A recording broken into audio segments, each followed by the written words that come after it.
આજે અમે સૌરાષ્ટ્ર સમર્પણ ધ્યાન સ્થળે મોરબીમાં કામધેનુ ગૌશાળામાં ઉભા છીએ। આજે આપણે વાત કરીશું કે ગાયના દૂધનું જ કેમ મહત્વ છે, ગાયના દૂધનું જ મહત્વ શા માટે દર્શાવવામાં બધી જગ્યાએ એવું છે।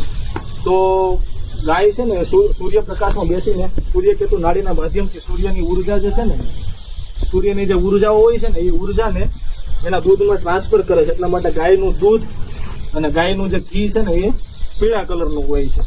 અને સરક સંહિતામાં જો વાત કરીએ તો એમાં છે ને દૂધના ઘણા બધા પ્રકાર કહેવામાં આવ્યા છે, ઘણા બધા દૂધનું મહત્વ સમજાવવામાં આવ્યું છે। એમાં જોઈએ તો ગધેડીનું દૂધ છે, ઊંટડીનું દૂધ છે, બકરાનું દૂધ છે, ઘેટાનું દૂધ છે, આ બધાના દૂધનું મહત્વ સમજાવવાનું।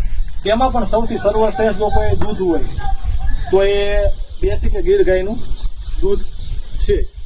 અને આપણે જોઈએ તો જે આ જે કુંદ છે, કુંદની બાજુમાં જે આ ભમરી છે, ભમરી પર જો હાથ રાખવામાં આવે તો એ આપણી નેગેટિવ ઉર્જા છે ગ્રહણ કરીને પોઝિટિવ ઉર્જા ટ્રાન્સફર કરે છે। અને જો અધ્યાત્મનું નોલેજ હોય, ધ્યાનનું નોલેજ હોય, ઓરાનું નોલેજ હોય તો ગાની છે ને 3 થી 11 વાર પરિક્રમા કરીએ ને તો એ આપણે ઓરાને ક્લીન કરે છે। તો આ છે ગાયનું મહત્વ।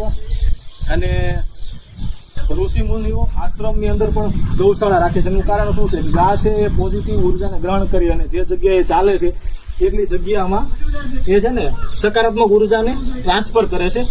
આ છે ગાનું મહત્વ। જો આપણા ઘરની અંદર જો ગા રાખવામાં આવે તો ગા છે આપણા ઘરની નેગેટિવ ઉર્જા ગ્રહણ કરીને પોઝિટિવ ઉર્જા ટ્રાન્સફર કરે છે। બાકી દૂધના, ગૌમૂત્રના, ચાના ઘણા બધા ફાયદાઓ છે।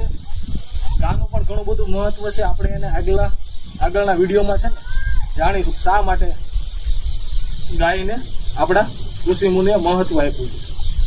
જય બાબા સ્વામી, જય આત્મેશ્વર, જય ગૌ માતા।